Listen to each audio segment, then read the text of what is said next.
El pasado miércoles en Sonido 21. La música en sí misma es un misterio. ¿De dónde viene? ¿Por qué la simple oscilación de ondas en el aire puede producir tal revelaciones para el ser humano? La música siempre ha existido. La muerte de Wolfgang Amadeus Mozart es uno de los misterios más atractivos de la música. Aparece claramente una mano, que no era la mano del periodista. No sería de extrañar que el fantasma de Verdi rondara por la casa. Tal era su habilidad que se creía que había hecho pacto con el mismísimo señor oscuro. Esto suena como Voldemort, ¿no? Y que dentro de las instalaciones rondaba un fantasma.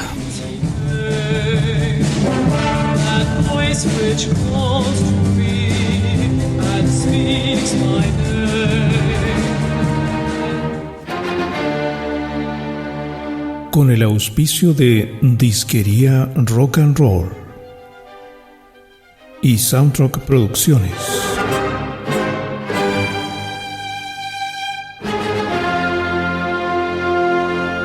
presentamos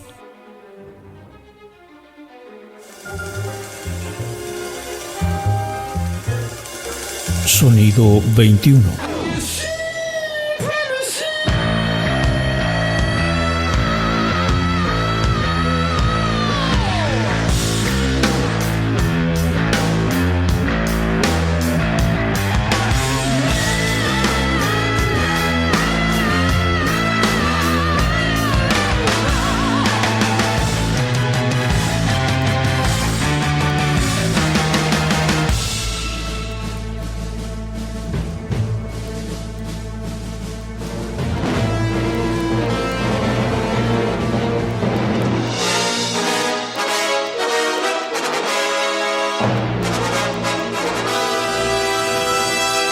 Curatoría musical en directo, desde Valparaíso para el mundo.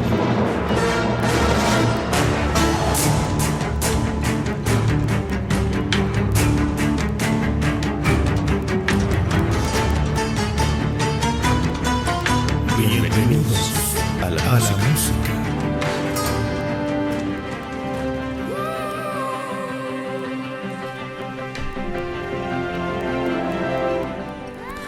Bienvenidos a la música y bienvenidos a un nuevo episodio de Sonido 21 en este miércoles, ya hasta primera semana de octubre en la que vamos haciendo Sonido 21, episodio 109 de Sonido 21, que tal cual como lo habíamos anunciado a través de nuestras redes sociales, nuestro Twitter @sonido_21, a través de nuestro Facebook Sonidos 21 y por supuesto también a través de esta introducción, vamos a hacer hoy la segunda parte de estos episodios dedicados al misterio de la música, los mitos y las leyendas.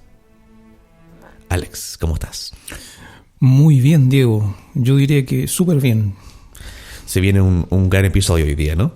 Así es. Bueno, y antes vamos a saludar a nuestros amigos de la disquería Rock and Roll, que a propósito de los Beatles, que va a ser un episodio que va a tener un tema importante de los Beatles. Ellos hace poco han sacado el CD y Blu-ray 8 Days a Week, y el 18 de noviembre va a estar disponible en la disquería Rock and Roll. Hola Diego, ¿cómo estás? Te cuento que tengo que comprar un regalo para el cumpleaños de un amigo, Manuel. Oye, pero vamos a la disquería Rock and Roll. Pero tendría que llevarme todo a la tienda, todo es bueno. Vamos, igual, verdad que podemos llevar algunos discos de Emerson, Lake and Palmer que llegaron, tan recién llegados.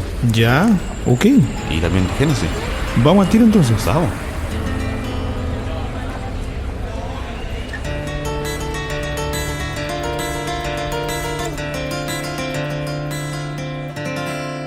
Disquería Rock and Roll, discos compactos, vinilos, Blu-ray y DVD. Y si no está en Chile, te lo traemos por encargo en 10 días. Disquería Rock and Roll, Plaza Vergara 142, local 21, a un costado del Cine Arte de Viña del Mar.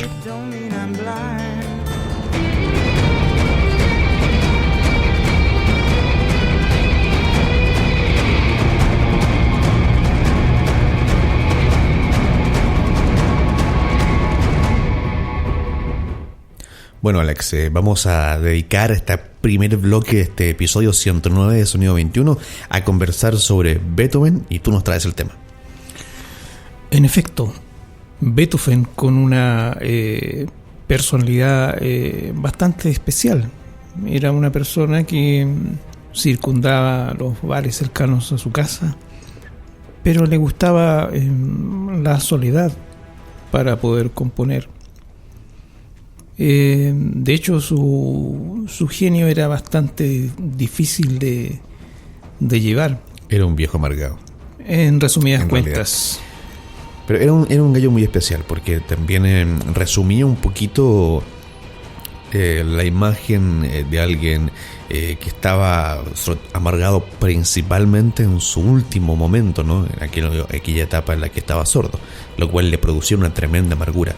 Una curiosidad también de Beethoven para aportarte era que él, cuando quería componer y no podía porque no se le ocurría, salía de su casa y corría con los brazos abiertos para esperar que la música le llegara. Sí, es una forma. A veces eso funciona. Como dato anexo igual, Beethoven nació con un cierto nivel de sordera. Y con el tiempo se produjo este problema o esta degeneración de sus oídos, en que le empezó a bajar el nivel auditivo y no podía escuchar. Utilizaba una especie de aparato acústico en sus oídos. Era como un aparato de latón que ocupaba sobre su cuello para poder escuchar mejor el piano. En el fondo producía una cierta reflexión acústica de los sonidos que entraban directamente a sus oídos. Y también utilizaba algunos aparatos más arcaicos de la época, una especie de ¿cómo se podría decir? Una especie de trompeta invertida que colocaba en sus oídos para poder escuchar lo que le decían sus amigos cuando salía por las noches a los bares. Sí, era un hombre muy, muy bohemio. Así es, y dice su biografía que una de las cosas que lo hizo fallecer fue la cirrosis. Uh-huh. Bueno, es parte de la historia de los músicos y de las cosas que trae la música, un cierto grado de locura a veces, un cierto grado de pasión, un cierto grado de amor, una serie de componentes. Pero, ¿cuál es el misterio de esta historia? ¿Cómo Beethoven podía componer sin escuchar? Creo que es un poco más simple de lo que uno pudiera pensar, y el misterio lo develé, digamos que en forma personal.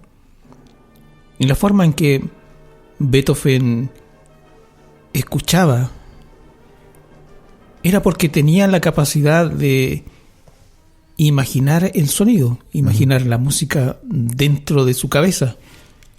Y también imaginar el resultado, sí, del conjunto de notas que estaba utilizando. Y eso es totalmente posible. O sea, pienso que todo el mundo lo puede hacer. Yo lo puedo hacer. Puedo escuchar una sinfonía dentro de mi cabeza, un instrumento. Se puede modificar. Todo depende de la imaginación. En resumen, es un misterio un poco quizá fantasioso para algunos, pero es la forma en que Beethoven escuchaba. Lo que sí, no podía escuchar lo que había a su alrededor. Por ejemplo, no podía escuchar la orquesta en un momento, por lo que tenía que ser guiado por un asistente. Bueno, pero esto principalmente en sus últimas etapas, ¿no? Correcto. Beethoven compuso 9 sinfonías completas, de las cuales 9, las primeras 2 la compuso con muy pocos problemas auditivos, y a partir de la tercera, que es una gran sinfonía muy dramática por por decirlo, ya se deja manifestar su problema auditivo no solo en el proceso de composición, sino que también en el concepto mismo. Y de allí en adelante, la quinta sinfonía, ¿cierto?, tan dramática, que además forma parte de nuestra introducción, tiene ya siempre ese lamento de no poder escuchar. Así es, y la novena tiene algo especial. Ha sido utilizada en muchas películas. De hecho, fue utilizada en una película que a mí personalmente me gusta mucho, que se llama Hombre mirando al sudeste, que es la película de una persona que supuestamente... O sea, una película argentina. Sí. Buenísima. Exacto. Que bueno, en un comienzo, el protagonista, ¿cierto?, este supuesto extraterrestre, hace la reflexión de por qué a nosotros los seres humanos nos gusta tanto la música. Y él no lo entiende. Cómo esas oscilaciones de las ondas pueden producir tanto. A propósito, yo de allí, de esa escena en la película, saqué yo la reflexión de la semana pasada. Ah, excelente. Y en un momento esta persona...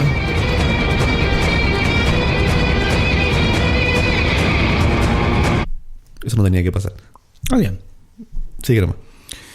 En un momento este extraterrestre de nombre Ramtés llega a un teatro donde se presenta la novena sinfonía de Beethoven. Y la música lo atrae de tal forma que se sube al escenario a dirigir la orquesta. Uh-huh. Y comienza a realizar una especie de transmisión psíquica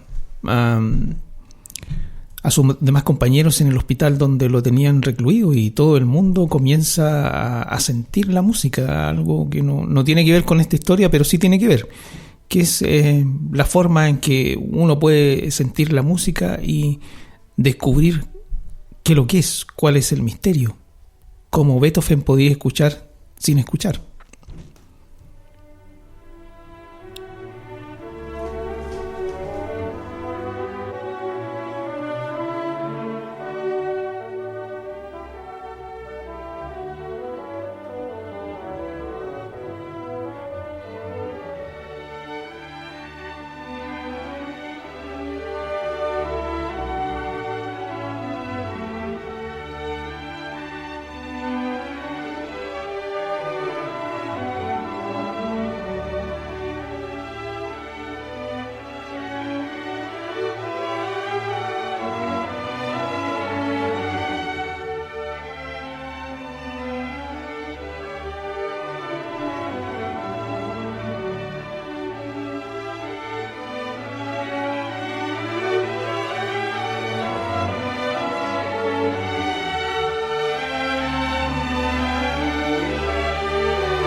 Quizás, según mi percepción humilde, la novena de Beethoven sea su obra maestra. Como dato curioso, y según cuenta la leyenda, en ese momento llega a la casa de Beethoven una transcriptora mujer, lo que de alguna forma le produjo una diferencia quizás en su alma, en su forma de escuchar la música, en su forma de escribir, y quizá una diferencia de vida en sus últimos días.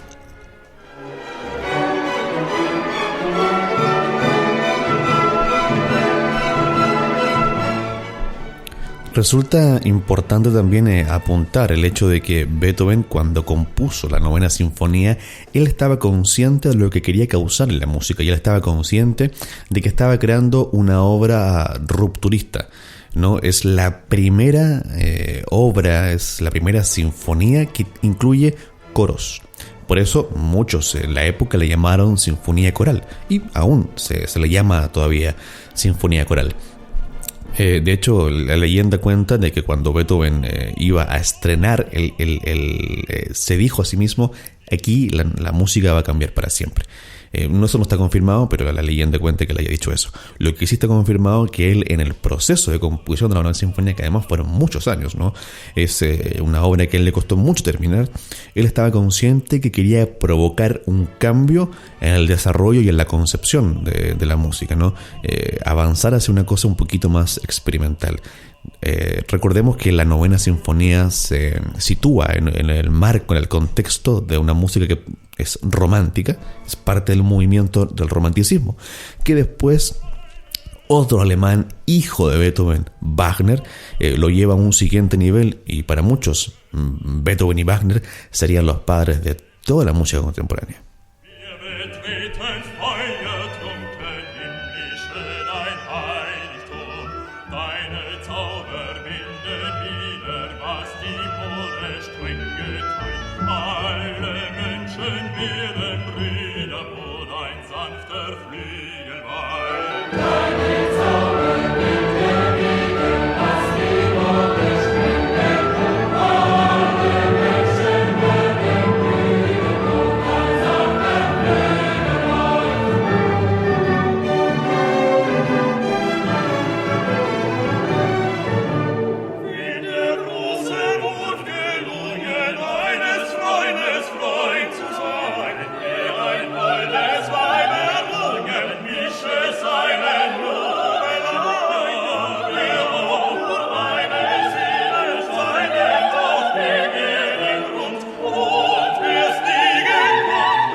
Ahí dejamos que escucharan un buen trocito de la Novena Sinfonía, el quinto movimiento final de la Novena Sinfonía.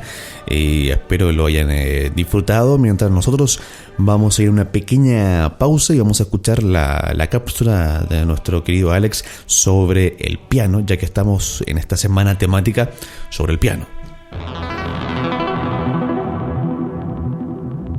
Hola, soy Alex Navarrete, presentando una cápsula del tiempo en Sonido 21. En esta oportunidad, el piano.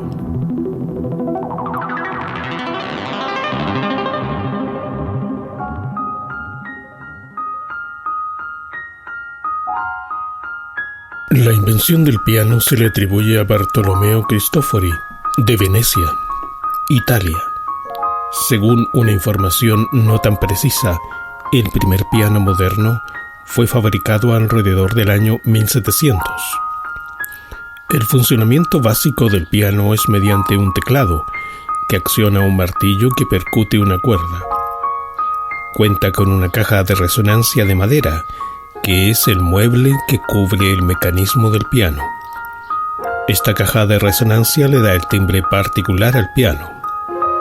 Prácticamente todos los pianos modernos cuentan con 88 teclas y además con 3 pedales que permiten dar color tonal al sonido o atenuarlo. El apogeo de la fabricación del piano fue en el siglo XVIII en Viena. La revolución industrial provocó una gran evolución del piano en cuanto a la calidad de los materiales de fabricación. El tamaño del piano puede variar de acuerdo al fabricante. El piano de cola tiene diversas variantes hasta llegar al piano de gran cola, superior a los 256 centímetros de longitud. También existe la versión del piano vertical, que se caracteriza por tener su caja de resonancia en posición vertical. Muchas obras clásicas han sido escritas inicialmente en piano. Una de las más célebres es cuadros de una exposición de Modest Mussorgsky.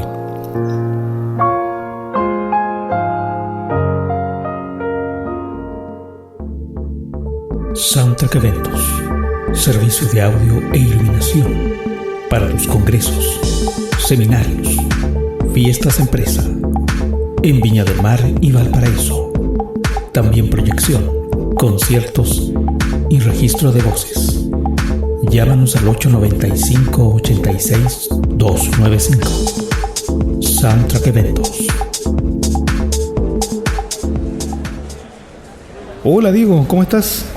Te cuento que tengo que comprar un regalo para el cumpleaños de un amigo, Manuel. Oye, pero vamos a la disquería Rock and Roll. Pero tendría que llevarme todo a la tienda, todo es bueno. Vamos, igual, verdad que podemos llevar algunos discos de Emerson, Lake and Palmer que llegaron, están recién llegados. Ya, ok. Y también Genesis. Vamos al tiro entonces. Vamos.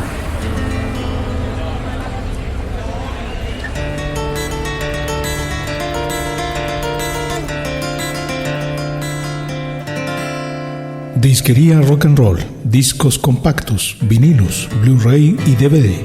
Y si no está en Chile, te lo traemos por encargo en 10 días. Disquería Rock and Roll, Plaza Vergara 142, local 21, a un costado del Cine Arte de Viña del Mar.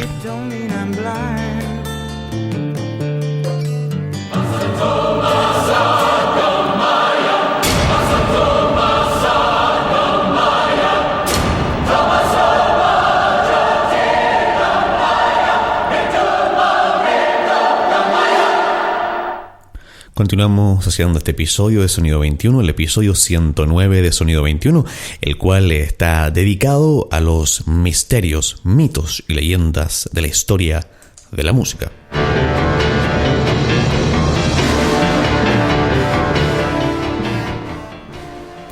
Alex, antes de que vayamos con el tema final y más probablemente más atractivo de todos, yo voy a comentar un poquito sobre el misterio y los distintos antecedentes contradictorios que rodean a la muerte de Jim Morrison.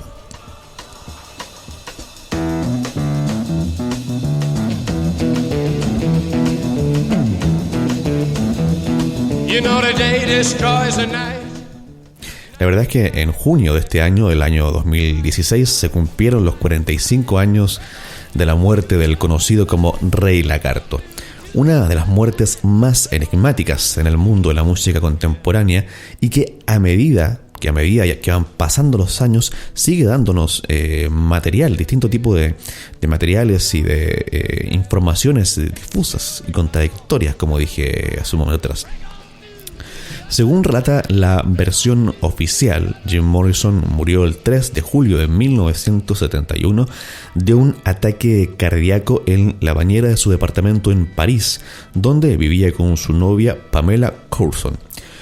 No se realizó ninguna autopsia. Esto es al igual que en el caso de Mozart, ¿no?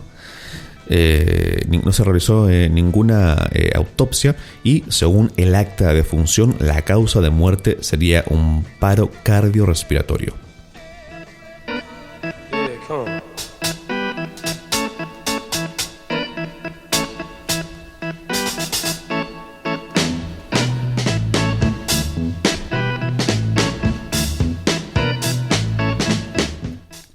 En un libro titulado The End, el final, lanzado en 2007 por Sam Bennett, gerente del club de moda parisino Rock and Roll Circus, el autor afirma que Jim Morrison habría muerto en los baños del local.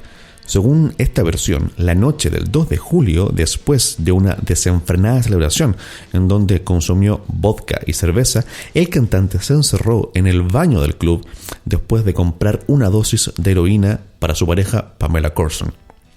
Horas después, debieron forzar la puerta para entrar. Jim Morrison estaba allí, con la cabeza entre las rodillas y los brazos caídos. Su cara estaba gris, los ojos cerrados, había sangre en su nariz y saliva blanca como de espuma en su boca. Jim no respiraba, así indicó Bennett. Ahí se encontraban los dos hombres que habían vendido la droga. Luego, un médico confirmó la muerte asegurando que probablemente se había tratado de un ataque al corazón.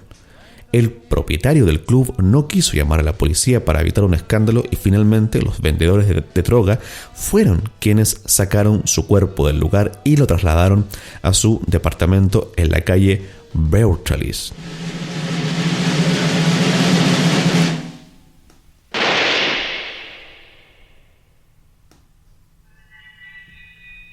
Make a grave for the unknown soldier.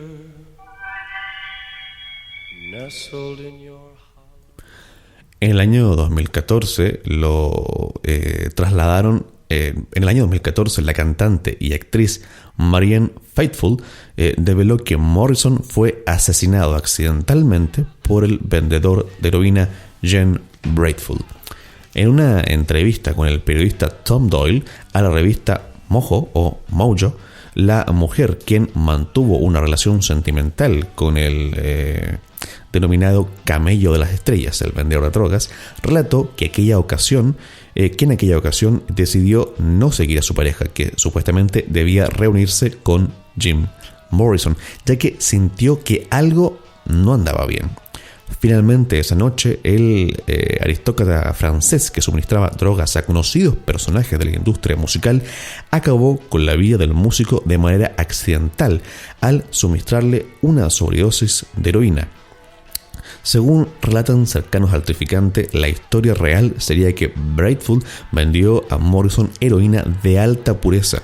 El cantante, que no era un consumidor habitual de heroína, creyó que se trataba de cocaína y aspiró una raya, la cual resultó fatal.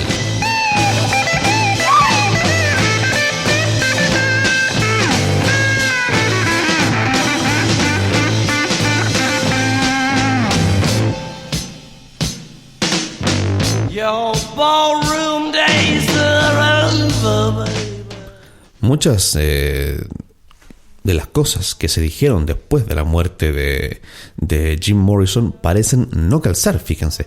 En primera instancia se dijo que su padre había sacado el cuerpo de su hijo del cementerio para llevarlo a Estados Unidos, pero la administración del cementerio nunca confirmó la información y según fuentes del cementerio no es posible sacar un cuerpo del cementerio sin autorización previa. Otro asunto extraño en la historia de la muerte del conocido como Rey Lagarto Jim Morrison es que el músico no era un consumidor de heroína.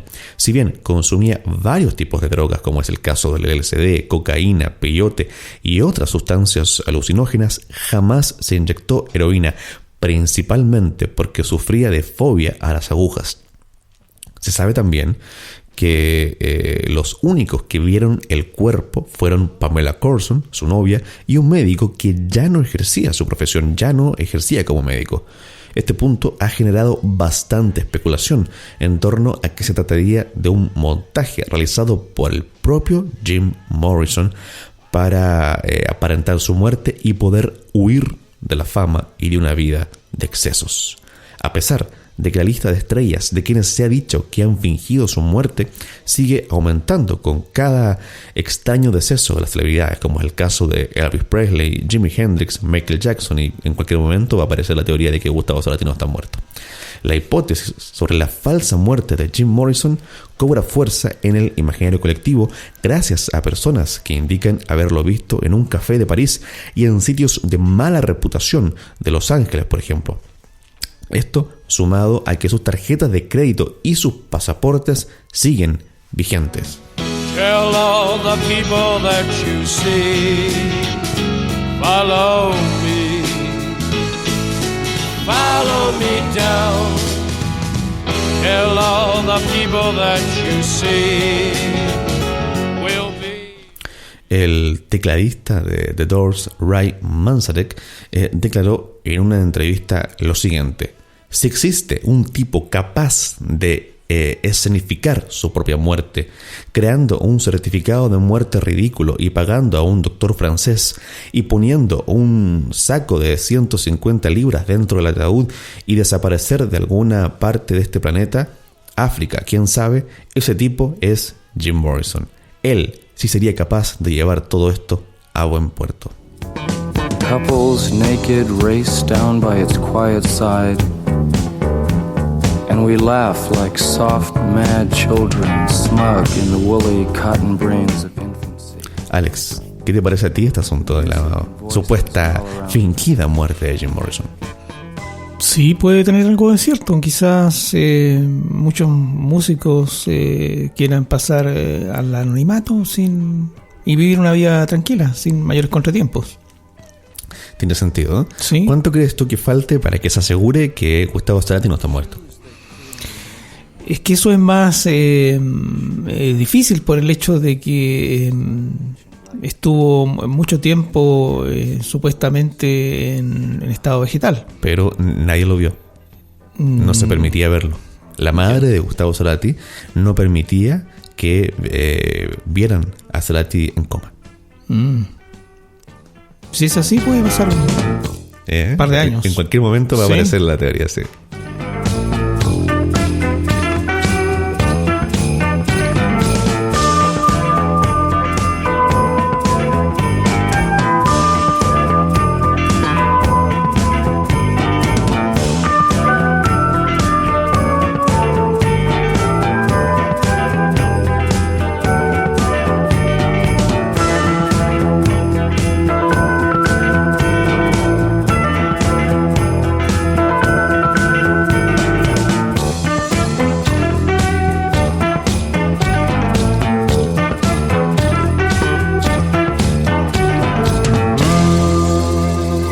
Scattered on dawn's highway bleeding, ghosts crowd the young child's fragile eggshell mind. We have assembled inside this ancient.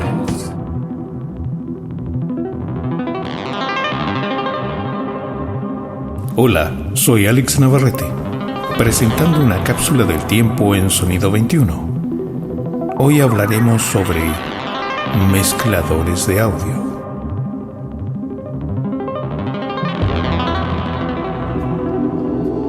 El mezclador o mesa de mezclas de audio es un dispositivo electrónico utilizado tanto en música en vivo como en estudio, al que se conectan micrófonos e instrumentos de línea y que permite tener control de nivel de cada instrumento y también tonal.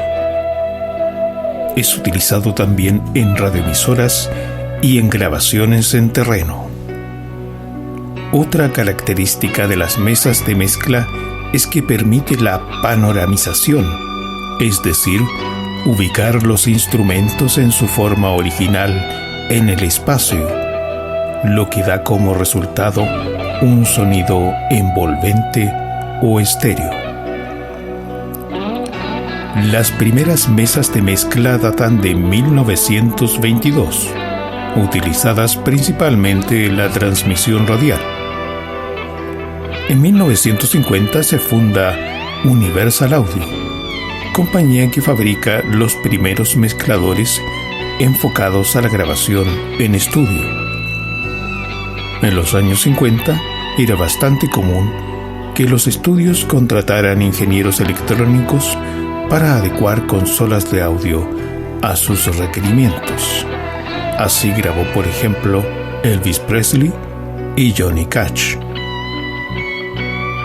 En los 60, EMI en Inglaterra comienza a trabajar con grabadores de 4 pistas, lo que los obliga a rediseñar también sus mezcladores, que en aquel tiempo funcionaban con tubos de vacío. Más tarde, Rupert Neve, ingeniero electrónico inglés, crea la primera mesa transistorizada en el año 1961. Neve se convierte a través del tiempo en uno de los mejores fabricantes de mezcladores de la industria electrónica dedicada al mundo de la música. Actualmente las mesas de mezcla superan los 50 canales o 50 posibilidades de conectar micrófonos o aparatos de línea.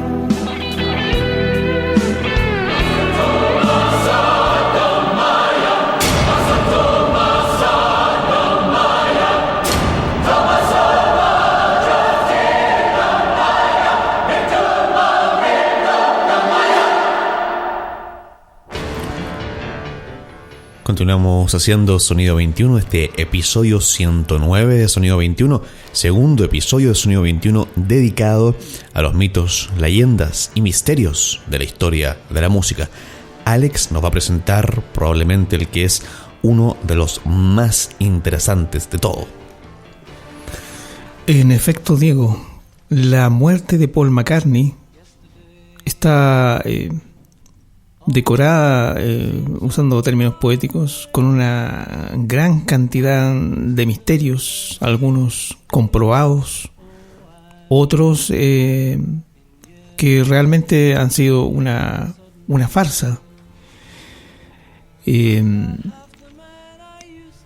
sí no hay nada realmente 100% comprobado, pero sí da para muchas especulaciones.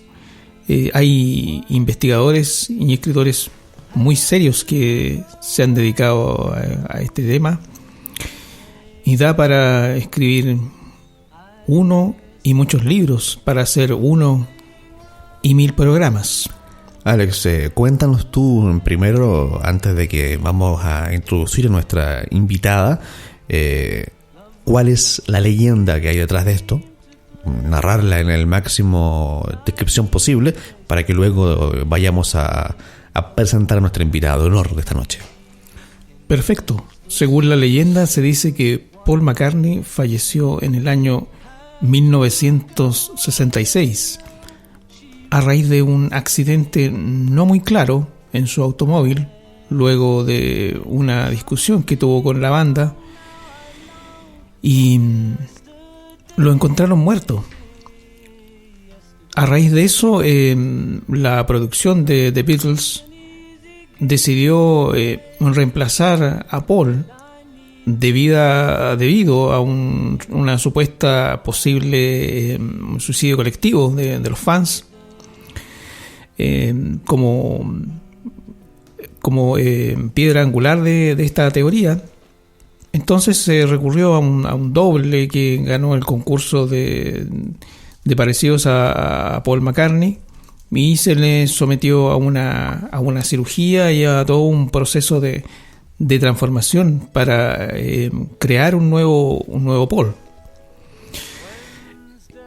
Debido a esto comenzó esta leyenda, por decirlo de forma poética, en que se sembraron una serie de misterios a través de los discos, a través de las letras, a través de mensajes invertidos, las carátulas también. Las carátulas y sobre todo situaciones que les pasaron a los Beatles posteriores a los años 70, entrevistas, contradicciones entre ellos mismos, de fechas,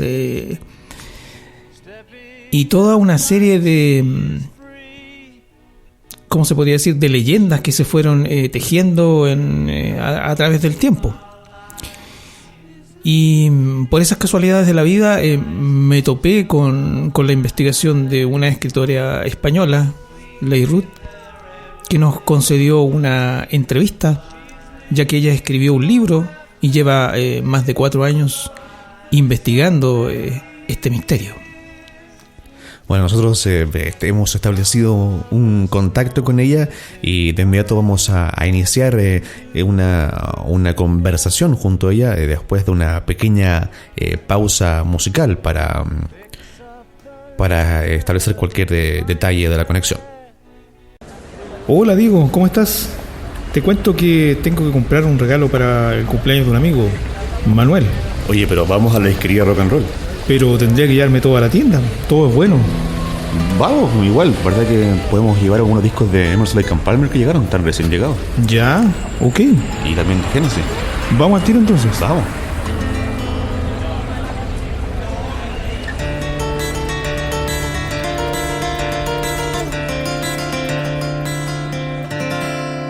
Disquería Rock and Roll, discos compactos, vinilos, Blu-ray y DVD. Y si no está en Chile, te lo traemos por encargo en 10 días. Disquería Rock and Roll, Plaza Vergara 142, local 21, a un costado del Cine Arte de Viña del Mar.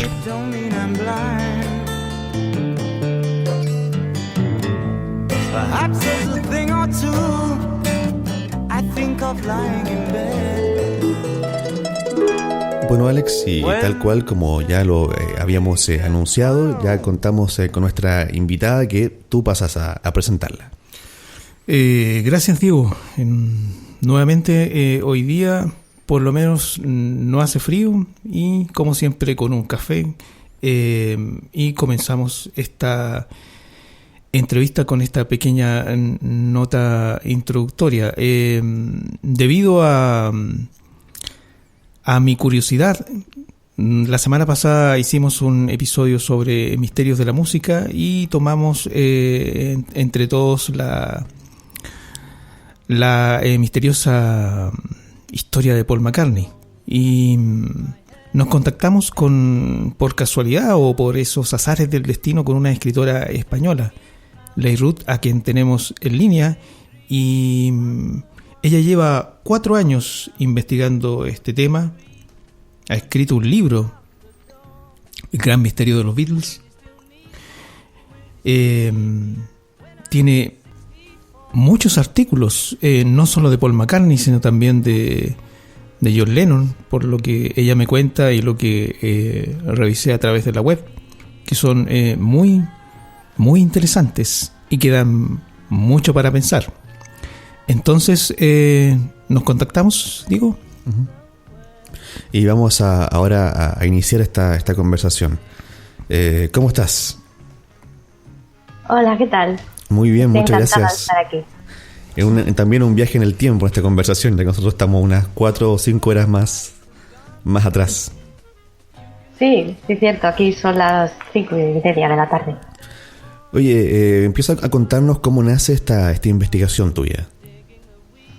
Bueno, es una anécdota que he contado ya, que mis seguidores conocen muy bien, y es que mi padre es músico y además un gran fan de los Beatles, y una noche, cenando en su casa, comentó que no comprendía el cambio tan grande que había dado Paul personal y musicalmente, que era algo que él consideraba inexplicable. Y a mí, que siempre pues me han gustado los misterios y este tipo de temas, pues me dio por empezar a buscar cosas de Paul, vídeos, observando pues sus gestos, su cara, su voz, y a investigar.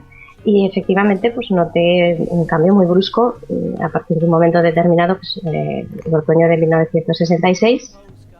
Pero claro, yo lo tomaba pues como el típico rumor, el típico mito, hasta que descubro que se había realizado un análisis forense, ¿no? Y eso es lo que me hizo darme cuenta de que esta leyenda era distinta a las que suelen circular ahora por internet, que están tan de moda la teoría de la conspiración. Y es que en este caso sí que teníamos, parece ser, una base científica que confirmaba que era cierto. Y de ahí, pues claro, mi interés aumentó y empecé a investigar pues todos los detalles de la trama, pues para confirmar o descartar. Ley, te vamos a hacer la primera pregunta. ¿Quién fue la persona o el médico que descubrió estas extrañas diferencias, por lo menos en lo que son las facciones? Pues ha habido varios, porque el más famoso es el que hicieron unos forenses italianos, Gabriela Carletti y Francesco Gavacceni, que se publicó en una revista italiana en 2009, pero también hubo otro forense, Daniel Jula, que un par de años después hizo otro estudio, llegando prácticamente a las mismas conclusiones.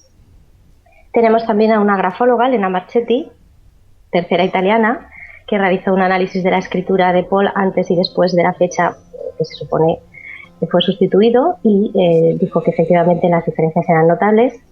Y por último tenemos otro análisis, este ya es de voz, que realizó el fonólogo Henry Meyer-Trudy en 1969, es decir, tendríamos que irnos pues prácticamente a los inicios del rumor. Un señor que además es era toda una eminencia, y aún hoy se le nombra en las principales escuelas de fonética. Y después de hacer una serie de comparativas durante muchísimas horas con todos los álbumes de la banda, llegó a la conclusión de que él escuchaba dos voces distintas para el que debería haber sido Paul McCartney. ¿Esta sustitución habría sido después de Revolver? Sí, efectivamente, sí, estaríamos hablando de otoño de 1966. O sea, en las preparaciones del Sgt. Pepper. Eso es. O sea, claro, donde también podemos extraer algunos códigos, algunas claves en la letra del tema A Day in the Life, un día en la vida, cuando se habla justamente de un accidente. Sí, lo que pasa es que esa pista, creo yo, ha sido mal interpretada porque justamente en esa fecha acaba de fallecer un amigo de John Lennon, Tara Brown, precisamente en un accidente de tráfico en el que él pues estaba distraído y no vio que el semáforo se ponía rojo, y en mi opinión se refiere a él. Es que en todo este tema de las pistas, pues claro, durante muchísimos años pues la gente se ha dedicado a buscar símbolos, a interpretar, a analizar. Algunas son acertadas, otras no tanto, pero lo que sí que está claro es que esas pistas están ahí. Es decir, algo hay hasta el punto de que incluso en los foros, en los grupos de fans que nada tienen que ver con el rumor de la muerte de Paul McCartney, se reconoce la existencia de estas pistas, solo que se justifican con una supuesta maniobra de marketing que habrían llevado a cabo como broma y para darse publicidad, como si una banda que ya era una leyenda necesitara recurrir a ese tipo de estrategias, ¿no? Como comentario, eso es lo que no calza mucho, porque resulta que los Beatles en un año más o menos llegaron a ser muy, muy famosos. Eran tan famosos que ya no necesitaban más publicidad. Entonces todo lo que hicieron no tenía tanta razón en ese sentido. Una pregunta más. Según tu tu percepción, así como persona, ¿tú has notado la diferencia de voces que hay entre el antes y el después? Yo sí lo noté personalmente. Sí, por supuesto, es que se nota, no hace falta tampoco análisis fonético, y eso que yo por mi cuenta también realicé un análisis con la ayuda de un catedrático de fonología que volvió a dar el mismo resultado, pero es que no es necesario, es que se escucha una voz más aguda, un tono distinto, sí que se aprecia, sí. Oye, me gustaría pedirte que nos vayas narrando cuáles son los resultados de tu investigación y el por qué, según tu investigación, habría sucedido este montaje, ¿no? Esta sustitución de Paul. Y por quiénes también, ¿no? Bueno, para eso tendríamos que explicar, es bastante complicado. Yo di con una trama que tenía que ver con el uso del LSD para manipular a la juventud. Estamos hablando de tiempos muy convulsos. A mediados de los años 50, como muchos sabrán, pues se habían iniciado las experimentaciones en el marco del proyecto de MKUltra, que no es un mito, está reconocido por el mismísimo Nelson Rockefeller, que era director de operaciones de la CIA en aquel momento y que tuvo que comparecer ante el Congreso a raíz de otras cuestiones, y reconoció que eso se había hecho. Entonces, claro, este contexto de la sustitución de Paul pues se enmarcaría también en otros sucesos ocurridos en aquel tiempo. Estamos hablando de Jim Morrison, de Jimi Hendrix, de Janis Joplin, muertes en extrañas circunstancias, conexiones extrañas entre dueños de discográficas, managers, la mafia, agentes de la inteligencia, el ejército. Es una trama muy complicada. Entonces, para mí hubo un cambio muy importante en mi línea de investigación, que fue descubrir que una de las primeras entrevistas que concede Paul McCartney en junio de 1967 es esa tan famosa en la que reconoce el uso del LSD, lo alaba, lo llega a llamar la panacea, y dice que si todos los políticos lo tomaran, pues el mundo iría muchísimo mejor. Estamos hablando de unas fechas, 16 de junio de 1967, cuando se estaba celebrando el famoso Festival de Monterrey, en el cual se estaba repartiendo el LSD gratuitamente para invitar a los asistentes a tomarlo. Pues qué casualidad que justo en ese momento, pues nada más y nada menos que un Beatle pues alabe y promocione el uso del LSD. Y para mí eso fue un poco el inicio, es decir, es que detrás de esto tiene que haber algo.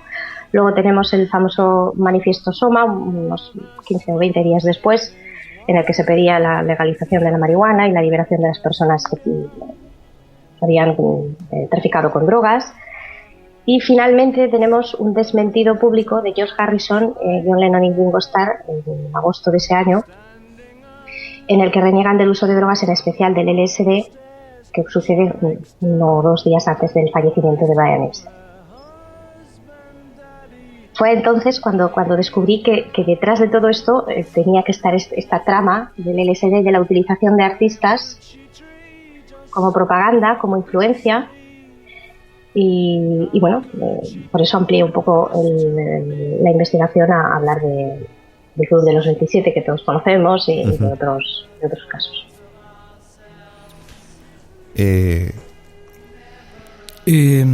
Una pregunta más.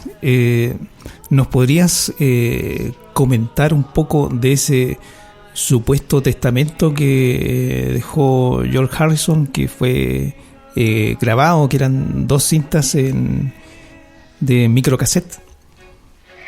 Pues es falso, ese documental es totalmente falso, esa no es la voz de George en absoluto. Las cosas que dice en su gran mayoría no son verosímiles. Tiene además errores garrafales que cualquier fan puede detectar rápidamente, errores de fechas, atribuir una fecha a un álbum que se grabó después, está plagado de inexactitudes. Yo creo que simplemente pues, es un documental que se creó pues, para subirse un poco al carro de la fama que estaba adquiriendo este mito en este momento en Internet.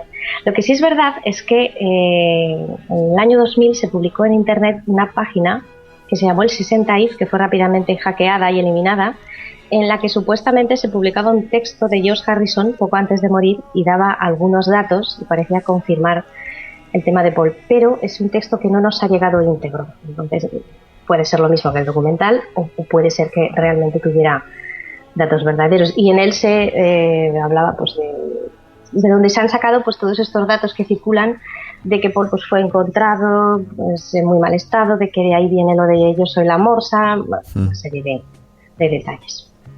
Pero el documental yo lo tengo, vamos, totalmente descartado. Claro. ¿Cuáles son todas tus conclusiones de este montaje, ¿no? ¿De cuáles serían las principales causas y efectos que ha tenido? Vamos a ver, Paul McCartney no probó el LSD nunca. Es decir, él, cuando John y George prueban el LSD por primera vez, que les es suministrado, y este es un dato importante también, sin ellos saberlo por su dentista, ellos tienen un miedo terrible de decírselo a Paul, porque saben que se va a enfadar un montón. Porque él es un idealista, un romántico de la vida, él no está a favor del uso. Sí que es verdad que, pues, como todos los jóvenes de la época, pues a lo mejor había tomado alguna anfetamina, a lo mejor había fumado algún cigarro de marihuana, pero el LSD le horrorizaba como tal, no creía en eso de tomar sustancias que produjeran un cambio importante en la mente. Entonces tenían mucho miedo. Y de hecho, cuando por fin se atreven a decírselo, estando además creo en Los Ángeles, durante la gira de Estados Unidos, pues se monta un follón tremendo, ¿no? Paul era contrario al uso del LSD, por eso llamaba tanto la atención que luego de repente en 1967 sea el que salga a la palestra a decir que el LSD es maravilloso, ¿no? Eso en primer lugar. En segundo lugar tenemos otra entrevista de Paul diciendo que él jamás iba a utilizar su fama para influir en la juventud, que eso lo consideraría un insulto hacia sus fans y que se negaría en redondo a hacer tal cosa. Y luego ya tenemos lo más importante, el dato más importante de esto. Paul McCartney, esto es algo que el Paul McCartney actual no ha tenido nunca bien comentar, eso que es muy importante, se hizo amigo del señor Mark Lane, que era un abogado amigo de Kennedy y que estaba investigando la muerte de este, intentando demostrar que Lee Harvey Oswald no había sido el asesino y que todo había sido fruto de un complot llevado a cabo por la CIA. Paul se encontró con él en una fiesta, le pidió que le dejara leer su libro porque estaba muy interesado en el tema. Marlene se lo prestó al ver su interés y al poco tiempo Paul contacta con él y le dice, bueno, Oswald no ha podido ser, ¿verdad? Se hacen amigos, pasan un tiempo juntos y Mark le dice a Paul que va a crear un documental para narrar pues todas sus conclusiones con respecto a la conspiración de la muerte de Kennedy. Y Paul le ofrece componer la banda sonora. De hecho, Mark Lane en su biografía insiste en que Eleanor Rigby fue una de las canciones que Paul le mostró entre las que estaba creando para tal documental. Eso lo cuenta él mismo, Mark Lane en su biografía. Citizen Lane, creo que se llama el libro, por si alguien lo quiere consultar. Él da más detalles de estos encuentros y de todo esto. Estamos hablando de julio-agosto de 1966. Supuestamente, aparentemente, la muerte y la sustitución se producen pues entre septiembre y noviembre de ese mismo año.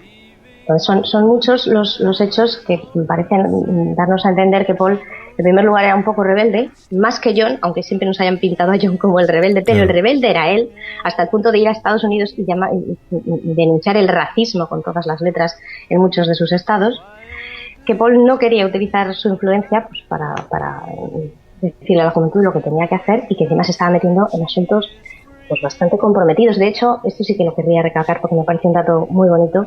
Mark Lane le llegó a decir a Paul que si no tenía miedo, que este era un tema muy peligroso para él. Y él le dijo, es que cuando pase el tiempo y tenga hijos, me van a preguntar qué he hecho en la vida y no quiero decirles que únicamente he sido una militar. Ley, una pregunta más todavía sobre el intento de asesinato de George Harrison. ¿Eso tiene alguna relación con la suplantación de Paul? Yo diría que sí, porque estamos ante otro loco solitario, al estilo de Mark David Chapman y tantos otros. Este señor Michael Abram, que se cuela en casa de George sin que sepamos muy bien por qué, porque los vecinos de George llamaban a su casa Fort Knox por lo difícil que era acceder a su vivienda. Estaba rodeada por un gran muro, una valla metálica, cámaras de seguridad, todo tipo de elementos de vigilancia. Sin embargo, este señor armado con un cuchillo jamonero se cuela sin ningún problema, diciendo pues que oye voces en su cabeza y que tiene que matar a George Harrison. Pero es que este no es el único episodio que vivió George Harrison, porque apenas un mes después, otra loca se cuela en su casa de Hawái con la misma intención, armada con un cuchillo, para asesinarle. Pero la providencia quiso que George hubiera retrasado su viaje a Hawái unas semanas y no lo encontrara allí. Entonces, 2 ataques de locos solitarios en apenas un mes, pues bueno, las casualidades existen, pero hasta cierto punto. Oye, una de las cosas que a mí me interesa y me llama la atención es cómo y qué datos tienes tú de cómo habrá sido el proceso de sustitución de Paul. ¿Cómo se hizo eso para encontrar a este segundo Paul y que realmente pudiese efectuarse este engaño, ¿no? Yo calculo que primero buscarían una persona parecida físicamente. Pero aún así, este sujeto tuvo que pasar por operaciones de cirugía estética que además están constatadas por Carles y Cavazzeni, ya que apreciaron que había modificado sus dientes. En el caso, por ejemplo, de este famoso canino que tenía Paul, que sobresalía un poquito en su lado derecho, Carles dijo que dado el tamaño del palatar, del hueso palatar, me refiero, lo que es el hueso de arriba de la boca, esta anomalía no se habría podido producir, sino que había sido realizada artificialmente.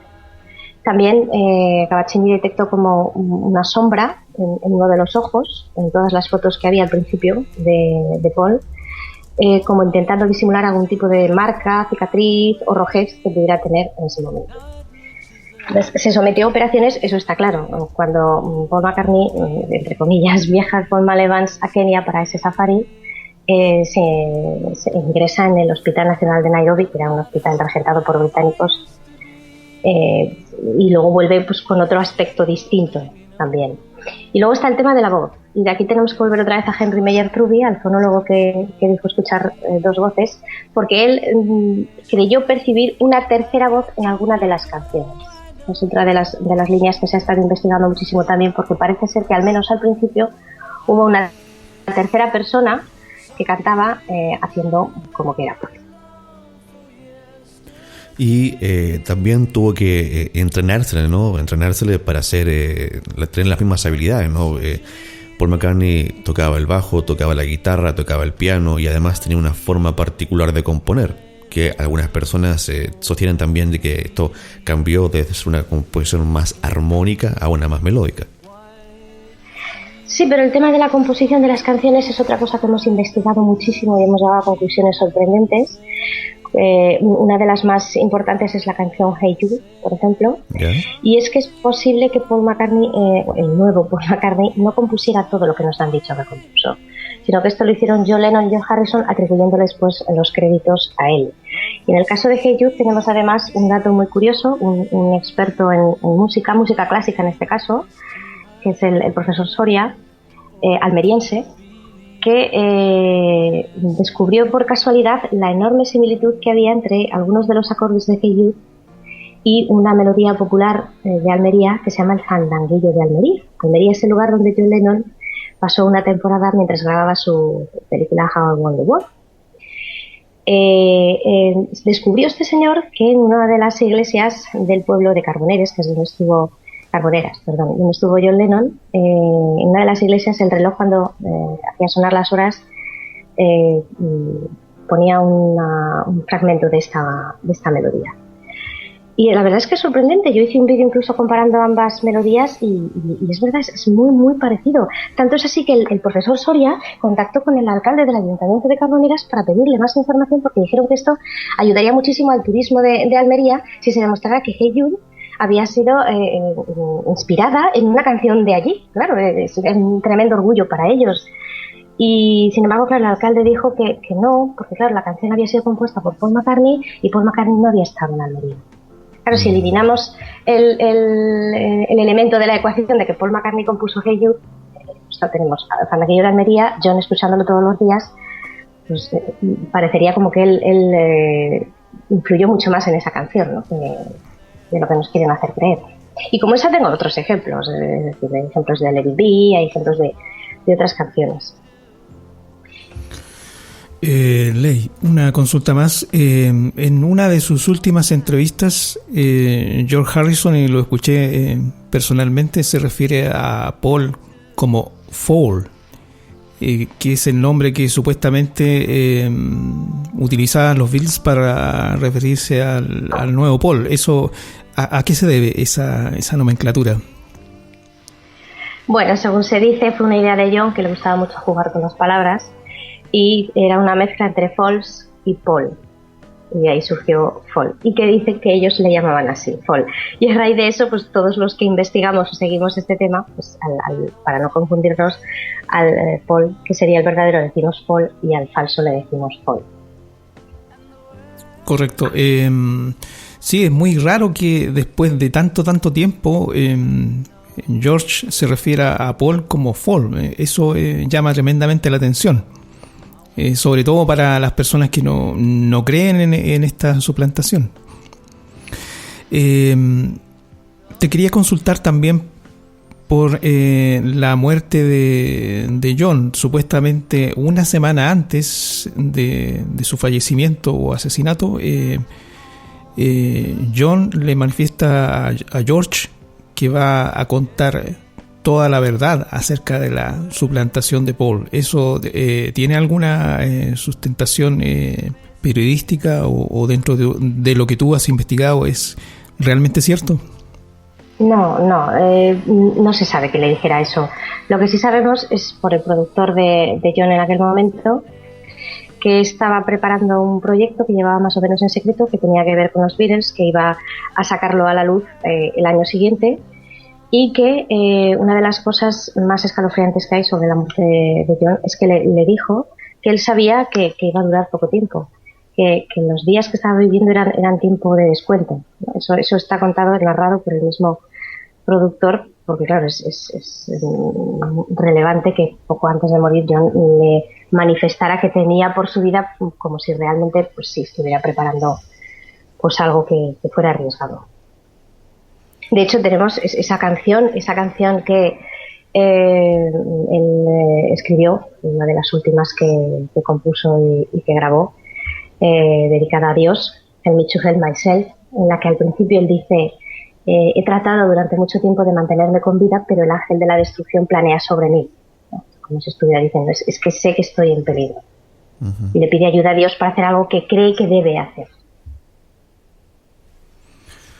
Perfecto. Hay un grupo canadiense muy similar a los Beatles, al que se le atribuye también haber participado en las grabaciones posteriores. ¿Eso también tiene algo de veracidad? Pues otro tema que hemos investigado muchísimo se trata del grupo Klaatu, efectivamente canadienses, que comenzaron todo esto, este rumor de que podían tener que ver con los Beatles, es porque al principio ellos se negaban a mostrarse en público tal cual eran, no había fotos en sus álbumes, no concedían entrevistas, nadie sabía quiénes eran, y el sonido de su música efectivamente recordaba muchísimo al estilo de los Beatles. Entonces eso dio lugar ya en aquel momento a la posibilidad de que pudieran estar o todos, o quizá pues solamente John o George detrás, pues ayudándoles o inspirándoles o incluso grabando.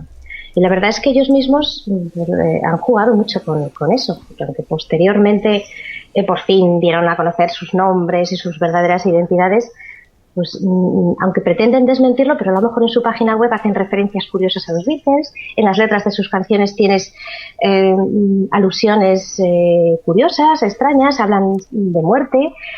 Tenemos también el dato curioso de que Klaatu se separa justamente después de la muerte de John Lennon, y eso está ahí fácilmente constatable por las fechas, con una de sus más bonitas canciones, que es December Dream, que es una canción dedicada a la muerte de John Lennon en la que se despiden de él. Entonces, no está confirmado, como casi nada de este tema está confirmado, pero sí que es otro dato interesante. Correcto. Yo diría que lo más confirmado es la voz, porque de eso yo doy fe y se lo dije a Diego, pero Diego es también un incrédulo y esto yo creo que le va a traer muchas dudas y mucho que pensar durante la semana. Te voy a hacer una última pregunta. También se habló de las manos de Paul, que eran diferentes, y yo le dije a Diego en un momento que las manos eran sumamente importantes en una persona. ¿Eso también tiene algo de cierto? Sí, pero en este caso no ha habido ningún análisis científico serio y oficial que haya dado los resultados. se ha hecho más que nada como curiosidad. Se han hecho fotos de las manos de Paul y del nuevo Paul, y sí se ha visto que las uñas son distintas, que por ejemplo la media luna, que es esta manchita blanca que tenemos en las uñas y que no cambia nunca, ni con la edad, ni con el tiempo, ni nada, pues en una es inexistente y en la otra es muy grande, en fin, sí, pero son detalles. Yo creo que en el tema de la restitución de Paul tenemos que basarnos principalmente en los análisis llevados a cabo por forenses, por profesionales, porque lo que podamos hacer cualquiera de nosotros, pues sí, pues puede que acertemos, pero no tenemos el bagaje y la experiencia que puedan tener esas personas. Eso es totalmente cierto. Bueno, muchas gracias por haber sido parte de esta conversación y te queríamos pedir si quieres aportar algo más que también pueda ayudar en esta temática. Bueno, sí, hay otro detalle también que además invito a los fans, porque es muy importante que lo hagan, y es la forma en que el propio Paul McCartney cuenta su historia, ¿no? Es para mí, después de los análisis forenses, es lo más importante que tenemos, la clave. O sea, historias como que el bajo Hofner de Paul era un bajo que él compró para diestros y que le daba la vuelta para tocarlo al revés cuando todas las fotografías demuestran que no es así, o que te diga que la primera vez que fue a Estados Unidos con los Beatles, pues cantó Yesterday, o que te diga que Eleanor Rigby, por ejemplo, sacó el nombre de una tienda en Bristol cuando sabemos que hay una tumba con el nombre de esa señora en la iglesia de St. Peter en Liverpool. Es decir, todo ese tipo de cosas que son mentiras claramente, llenas de detalles, llenas de adornadas como si realmente las estuviera recordando y que jamás se han podido producir. Una persona que ha vivido esas cosas no te dice ese tipo de detalles. Entonces me sorprende mucho que vaya a entrevistas o que responda a preguntas de los fans contando esas inexactitudes que cualquier seguidor de la banda puede detectar fácilmente y nadie le cuestione. Yo invito a cuestionar ese tipo de cosas y que cuando tengan la oportunidad pues le digan, no, es que está usted equivocado. ¿Por qué me está usted diciendo esto si no es verdad? Que parece que no haya estado. Wow. Para las personas que quieran adquirir tu libro, ¿cómo lo pueden hacer? Pues puede pedir directamente la editorial Mandala, es una editorial de aquí de España, pero hacen envíos al extranjero. O si quieren pueden contactar conmigo en Facebook, buscando Lady Ruth, y yo les puedo hacer un envío firmado o indicarles dónde pueden encontrarlo. Perfecto, muchas gracias por haber sido parte de esta conversación.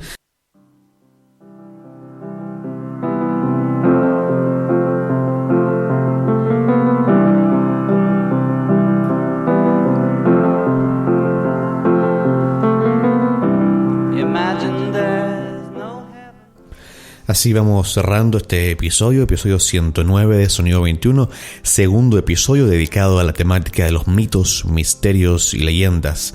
Alex, ¿alguna conclusión final que nos quieras dar por ahí? Sí, yo creo que la entrevista, como te dije anteriormente, da para pensar mucho. Yo creo que sinceramente tu vida se va a partir en 2 horas, antes y después de la entrevista con respecto a los Beatles. Lady Ruth es una escritora muy seria, sus teorías están muy bien fundamentadas, muy sólidas, no hay nada que se pueda contradecir de lo que ella expresó en sus respuestas. Y la música nos seguirá dando misterios a través del tiempo, porque también eso es parte de la existencia del hombre, el misterio.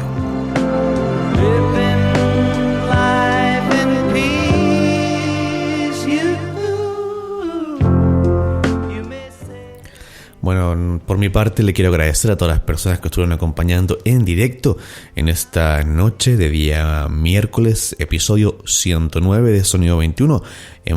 Vamos a estar dedicando una gran cantidad de episodios durante esta semana al piano. De onda la próxima semana también, en episodio dedicado a compositores e intérpretes del piano, tanto en la música popular, experimental, vanguardista, como también música tradicional o clásica. Un fuerte abrazo a todas las personas que nos estuvieron escuchando en directo. En esta noche, como saben, pueden escucharnos en directo de lunes a viernes a las 22 horas de Chile a través de Spreaker. También pueden escucharnos en diferido a través de Spreaker en el momento que ustedes quieran, como también pueden escucharnos en diferido a través de iVoox, a través de iTunes. A la gente que nos gusta escuchar y consumir podcast a través de iTunes, y si consideran también que lo que nosotros hacemos acá en Sonido 21 es un aporte para la cultura, para la formación de audiencia y para el desarrollo de la música, por favor dejarnos por ahí alguna pequeña valoración, que como saben eso nos ayuda a llegar a más personas. I hope someday you'll join us and the world will live as one. Y como saben, pueden también visitar y escucharnos en nuestros episodios en diferido a través de nuestra página web sonidos21.com. Para quienes también visiten nuestra página web, comentar que ahí pueden encontrar artículos, reseñas, reportajes, entrevistas, crónicas y mucho más. Todo sobre y desde la música.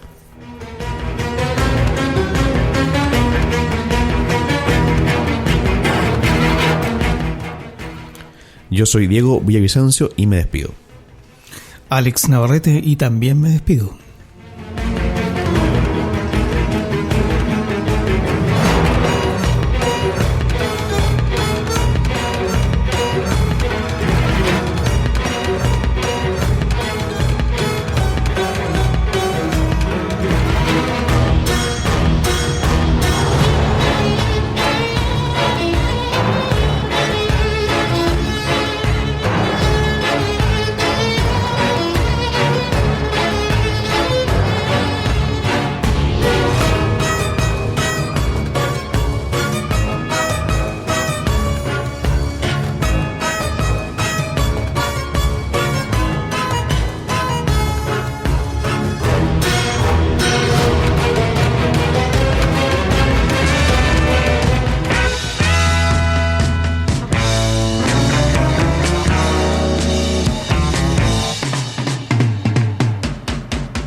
Sonido 21 presentó una curatoría musical en directo desde Valparaíso para el mundo, con la conducción de Diego Villavicencio y la producción sonora de Alex Navarrete.